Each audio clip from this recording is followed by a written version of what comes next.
जय सोमनाथ। जय सोमनाथ। जय सोमनाथ।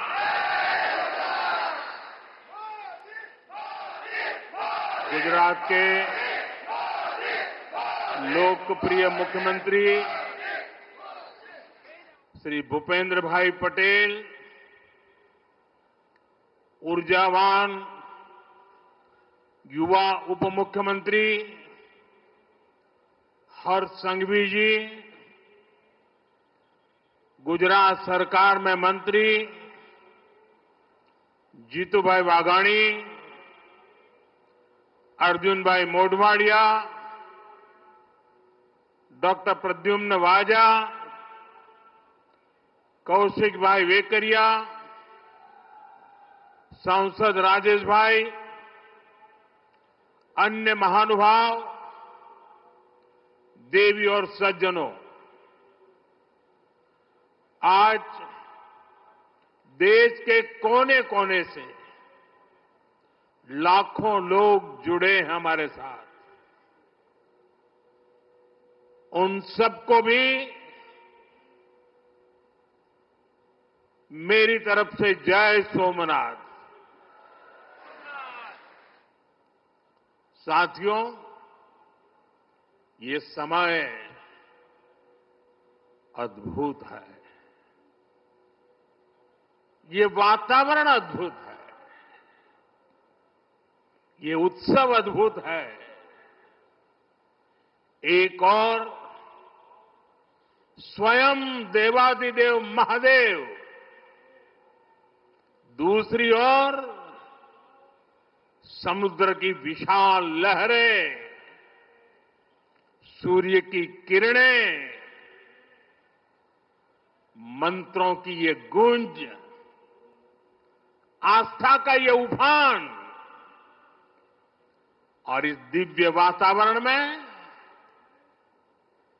भगवान सोमनाथ के आप सब भक्तों की उपस्थिति, ये इस अवसर को दिव्य बना रही है,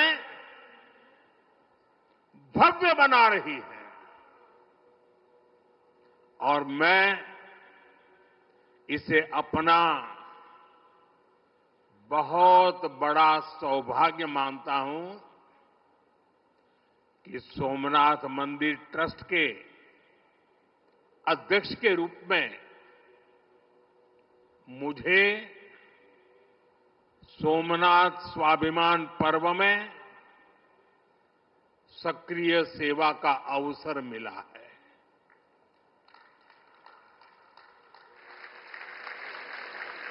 ये पीछे से कुछ और आवाज चल रही है भाई, इसे बंद किया जाए।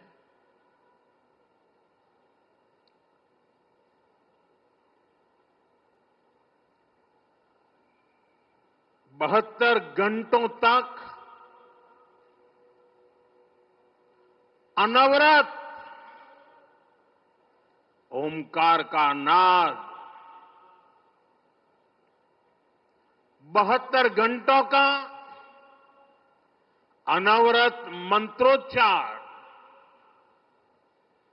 और मैंने देखा कल शाम को 1000 ड्रोन्स द्वारा वैदिक गुरुकुलों के 1000 विद्यार्थियों की उपस्थिति, सोमनाथ के 1000 वर्षों की गाथा का प्रदर्शन, और आज 108 अश्वों के साथ मंदिर तक शौर्य यात्रा, मंत्रों और भजनों की अद्भुत प्रस्तुति, सब कुछ मंत्र मुग्ध कर देने वाला है। इस अनुभूति को शब्द अभिव्यक्त नहीं कर सकते, इसे केवल समय ही संकलित कर सकता है। इस आयोजन में गर्व है, गरिमा है, गौरव है और इसमें गरिमा का ज्ञान भी है।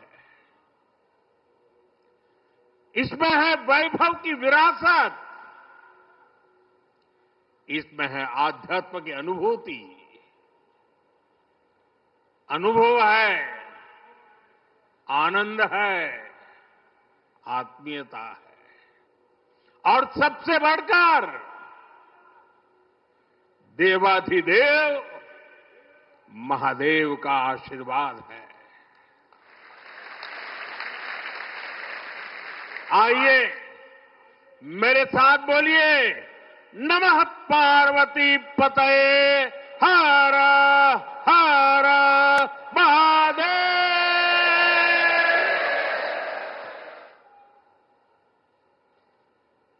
साथियों, आज जब मैं आपसे बात कर रहा हूं तो मन में बार बार ये प्रश्न आ रहा है कि ठीक 1000 साल पहले ठीक इसी जगह पर जहां आप बैठे हैं क्या माहौल रहा होगा। आप जो यहां उपस्थित हैं उनके पुरखों ने, आपके पुरखों ने, हमारे पुरखों ने जान की बाजी लगा दी थी अपनी आस्था के लिए, अपने विश्वास के लिए, अपने महादेव के लिए। उन्होंने अपना सब कुछ न्योछावर कर दिया। 1000 साल पहले तब वो आतताई सोच रहे थे कि हमें जीत लिया, लेकिन आज 1000 साल बाद भी सोमनाथ महादेव के मंदिर पर फहरा रही ध्वजा पूरी सृष्टि का आह्वान कर रही है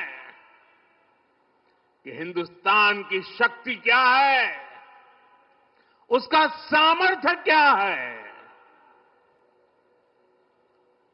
प्रभास पाटन तीर की इस मिट्टी का कण कण शौर्य, पराक्रम और वीरता का साक्षी है।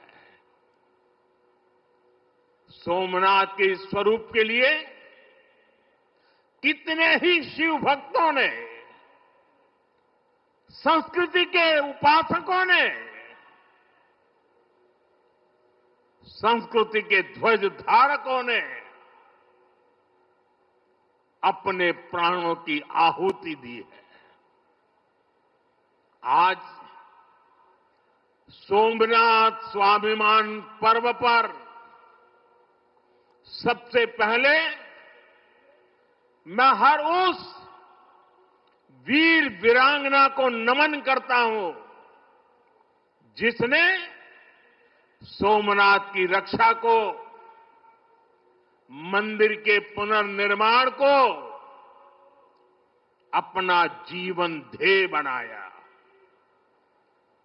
अपना सब कुछ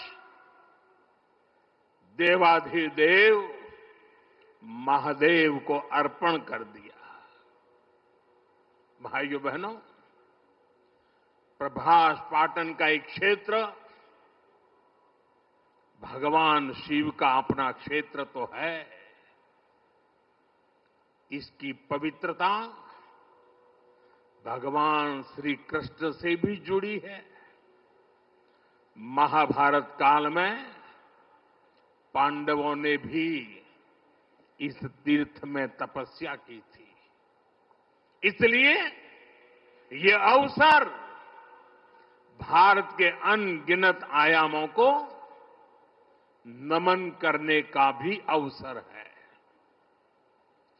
ये भी एक सुखद संयोग है कि आज जब सोमनाथ मंदिर के इस स्वाभिमान यात्रा के 1000 साल पूरे हो रहे हैं, तो साथ ही 1951 में हुए इसके पुनर्निर्माण के 75 साल भी पूरे हो रहे हैं।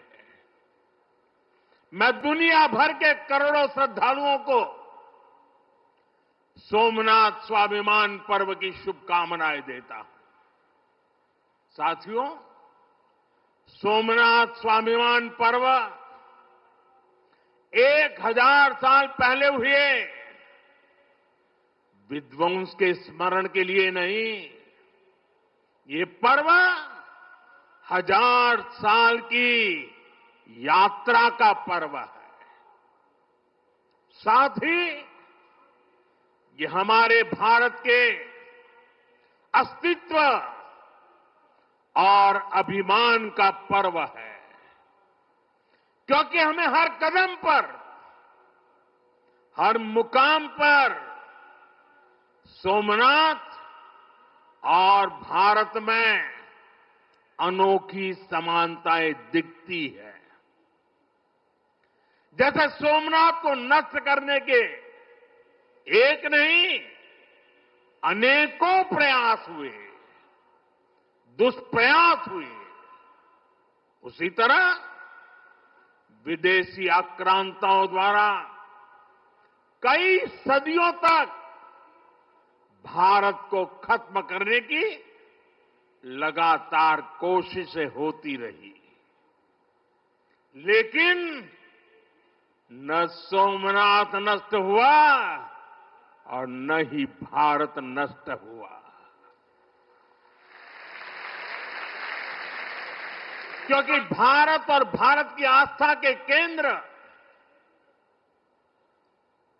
एक दूसरे में समाये हुए हैं।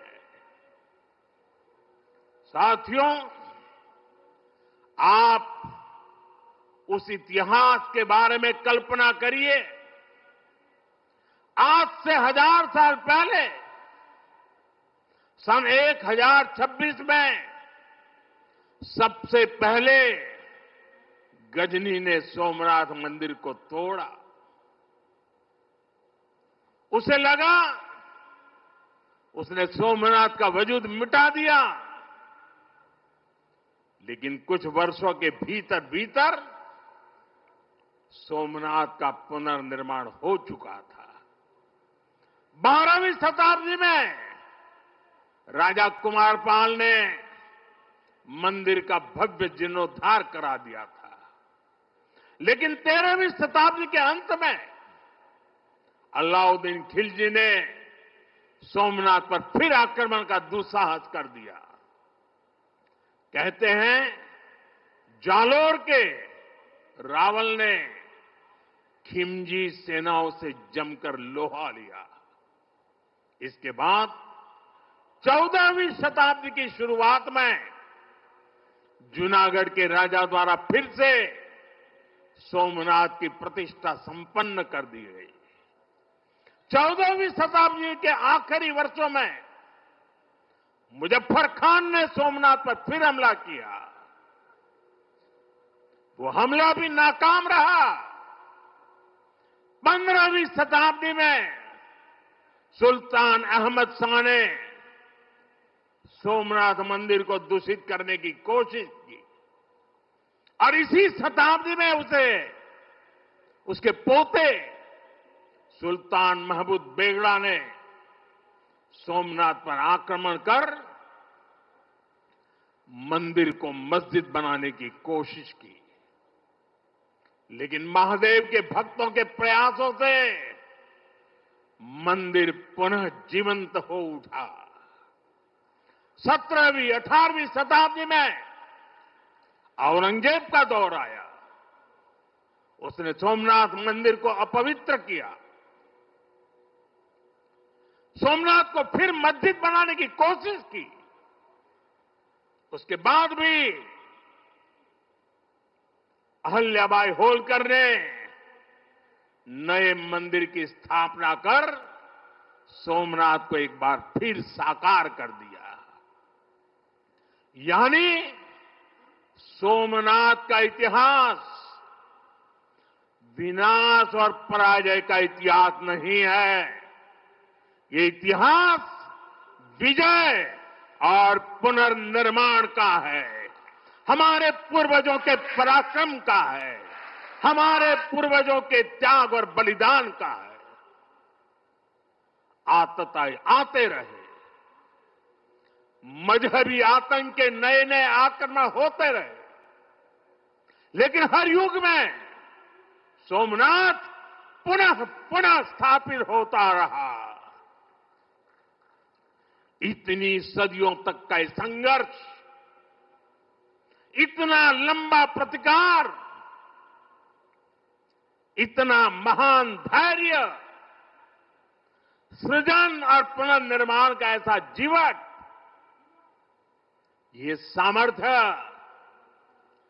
अपनी संस्कृति में ऐसा विश्वास और ऐसी आस्था दुनिया के इतिहास में ऐसा उदाहरण मिलना मुश्किल है।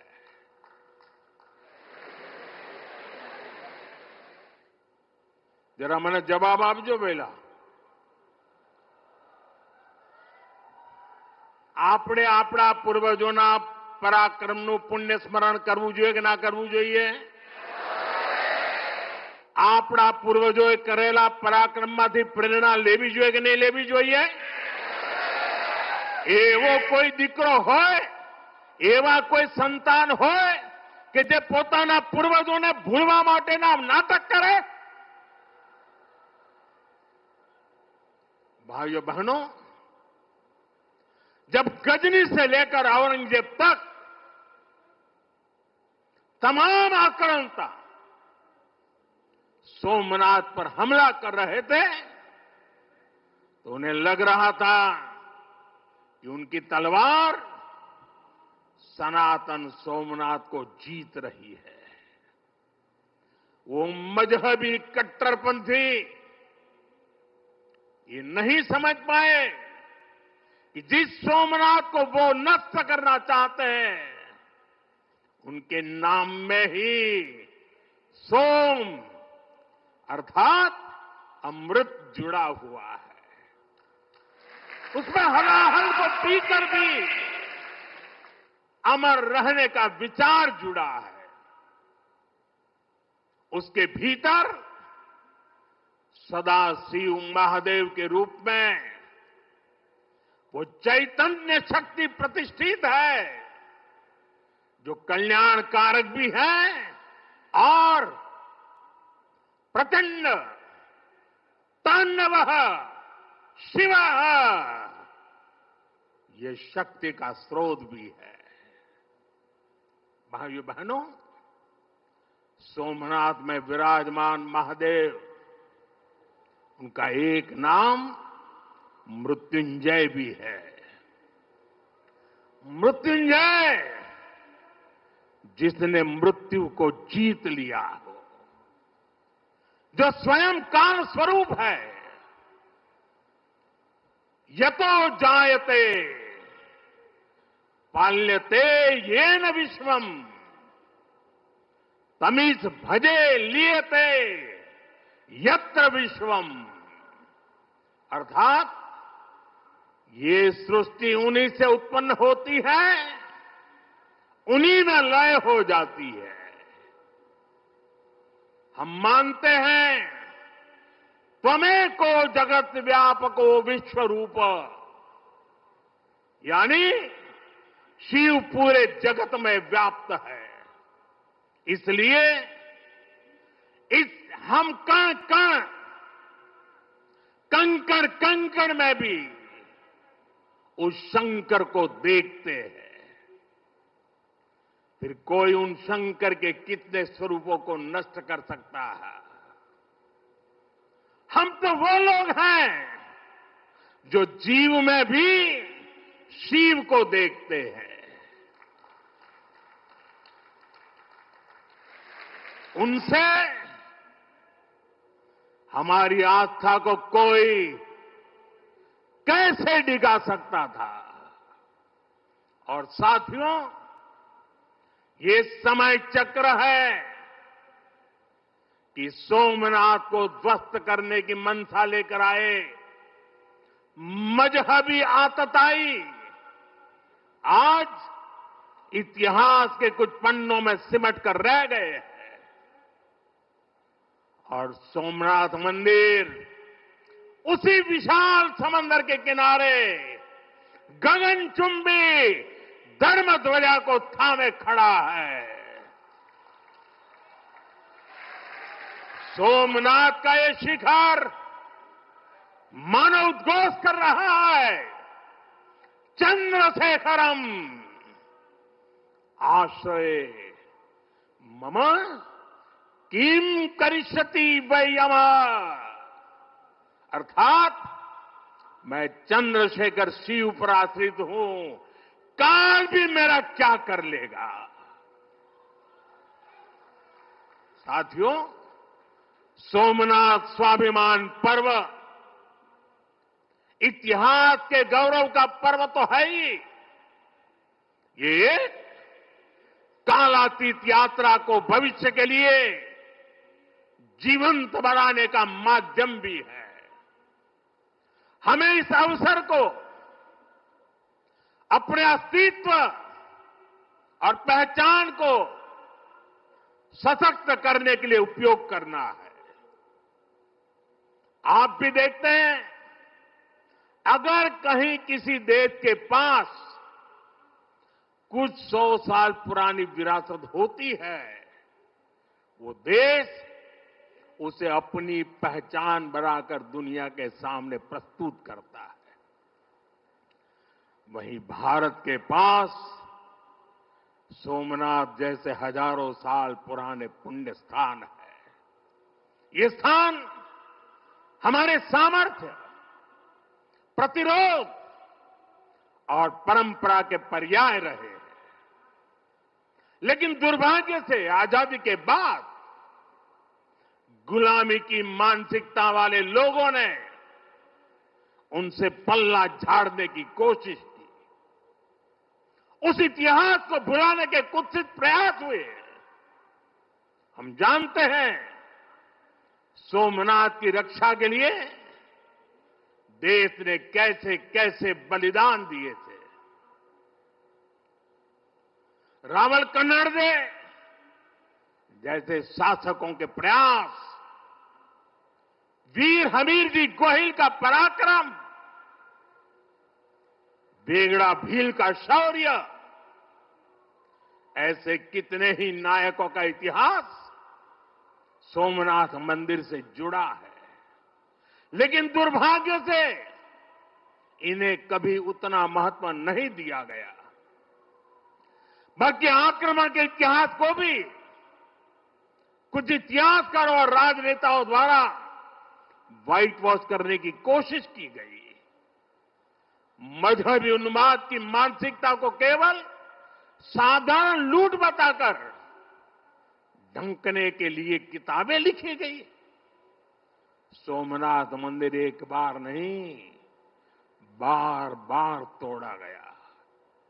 अगर सोमनाथ पर आक्रमण केवल आर्थिक लूट के लिए हुए होते तो 1000 साल पूर्व पहली बड़ी लूट के बाद रुक गए होते। लेकिन ऐसा नहीं हुआ। सोमनाथ के पवित्र विग्रह को तोड़ा गया। बार बार मंदिर का स्वरूप बदलने की कोशिश हुई और हमें पढ़ाया गया कि सोमनाथ को लूट के लिए तोड़ा गया था। नफरत, अत्याचार और आतंक का असली क्रूर इतिहास हमसे छिपाया गया। साथियों, हमने धर्म के प्रति ईमानदार कोई भी व्यक्ति ऐसी कट्टरपंथी सोच का समर्थन नहीं करेगा। लेकिन तुष्टीकरण के ठेकेदारों ने हमेशा इस कट्टरपंथी सोच के आगे घुटने टेके। जब भारत गुलामी की बेड़ियों से मुक्त हुआ, जब सरदार वल्लभ भाई पटेल ने सोमनाथ के पुनर्निर्माण की शपथ ली, तो उन्हें भी रोकने की कोशिश की गई। 1951 में तत्कालीन राष्ट्रपति डॉक्टर राजेंद्र प्रसाद के यहां आने पर भी आपत्ति जताई गई। उस समय सौराष्ट्र के सर्वाधिक मशहूर हमारे जाम साहब महाराजा दिग्विजय सिंह जी आगे आए थे। भूमि अधिग्रहण से लेकर सुरक्षा व्यवस्था तक उन्होंने राष्ट्रीय गौरव को सबसे ऊपर रखा था। उस दौर में सोमनाथ मंदिर के लिए जाम साहब ने 1 लाख रुपए का दान दिया और उन्होंने ट्रस्ट के प्रथम अध्यक्ष के रूप में बड़ी जिम्मेदारी निभाई। भाइयों बहनों, दुर्भाग्य से आज भी हमारे देश में वो ताकतें मौजूद है, पूरी तरह सक्रिय हैं, जिन्होंने सोमनाथ पुनर्निर्माण का विरोध किया। आज तलवारों की जगह दूसरे कुत्सित तरीकों से भारत के खिलाफ षड्यंत्र हो रहे हैं और इसलिए हमें ज्यादा सावधान रहना है। हमें खुद को शक्तिशाली बनाना है, हमें एक रहना है, एकजुट रहना है, ऐसी हर ताकत को हराना है जो हमें बांटने की साजिश से रच रही है। साथियों, जब हम अपनी आस्था से जुड़े रहते हैं, अपनी जड़ों से जुड़े रहते हैं, पूरे स्वाभिमान के साथ अपनी विरासत का संरक्षण करते हैं, अपनी विरासत के प्रति सजग रहते हैं, तो हमारी सभ्यता की जड़ें भी मजबूत होती हैं। और इसलिए पिछले 1000 वर्षों की यात्रा हमें अगले 1000 वर्षों के लिए तैयार रहने की प्रेरणा देती है। साथियों, राम मंदिर प्राण प्रतिष्ठा के ऐतिहासिक अवसर पर मैंने भारत के लिए 1000 साल का विराट स्वप्न सामने रखा था। मैंने देव से देश के विजन के साथ आगे बढ़ने की बात कही थी। आज देश का सांस्कृतिक पुनर्जागरण करोड़ों देशवासियों में नया विश्वास भर रहा है। आज हर देशवासी के मन में विकसित भारत को लेकर एक भरोसा है। आज 140 करोड़ भारतीय भविष्य के लक्ष्यों को लेकर संकल्पित है। भारत अपने गौरव को नई बुलंदी देगा। हम गरीबी के खिलाफ अपनी लड़ाई में जीतेंगे। हम विकास की नई ऊंचाइयों को छुएंगे। पहले दुनिया की तीसरी बड़ी अर्थव्यवस्था बनने का लक्ष्य, फिर उसके आगे का सफर, देश अब इसके लिए तैयार हो चुका है और सोमनाथ मंदिर की ऊर्जा हमारे इन संकल्पों को आशीर्वाद दे रही है। साथियों, आज का भारत विरासत से विकास की प्रेरणा लेकर आगे बढ़ रहा है। सोमनाथ में भी विकास भी विरासत भी, ये भावना निरंतर साकार हो रही है। आज एक और सोमनाथ मंदिर का सांस्कृतिक विस्तार, सोमनाथ संस्कृत यूनिवर्सिटी की स्थापना, माधवपुर मेले की लोकप्रियता और उसके रंग इनसे हमारी विरासत मजबूत हो रही है। गिर लायन के संरक्षण से इस क्षेत्र का प्राकृतिक आकर्षण बढ़ रहा है, तो वहीं प्रभास पाटन क्षेत्र के विकास के नए आयाम भी गढ़े जा रहे हैं। केशोद एयरपोर्ट का विस्तार किया जा रहा है। इससे देश विदेश से श्रद्धालु सीधे सोमनाथ तक पहुंच सकेंगे। अहमदाबाद से वेरावल वंदे भारत ट्रेन की शुरुआत से तीर्थयात्रियों और पर्यटकों का समय कम हुआ है। इस क्षेत्र में यात्रा धाम सर्किट का विकास भी किया जा रहा है। यानी आज का भारत आस्था को स्मरण करने के साथ ही इंफ्रास्ट्रक्चर, कनेक्टिविटी और टेक्नोलॉजी के जरिए उसे भविष्य के लिए सशक्त भी कर रहा है। साथियों, हमारी सभ्यता का संदेश कभी किसी को पराजित करने का नहीं रहा, बल्कि जीवन को संतुलन में रखने का रहा है। हमारे यहां आस्था की राह हमें घृणा की तरफ नहीं ले जाती। हमारे यहां शक्ति हमें विनाश करने का अहंकार नहीं देती।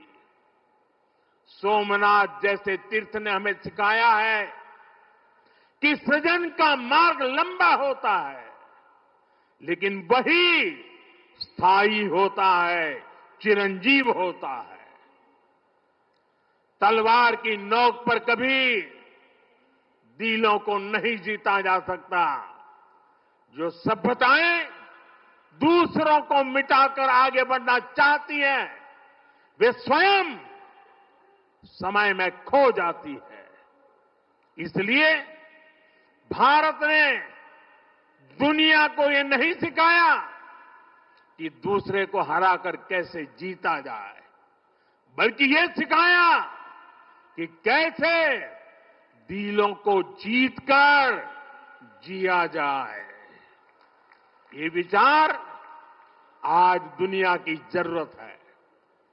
सोमनाथ की 1000 वर्षों की गाथा पूरी मानवता को सीख दे रही है। इसलिए आइए हम संकल्प करें, हम विकास की ओर आगे बढ़ें,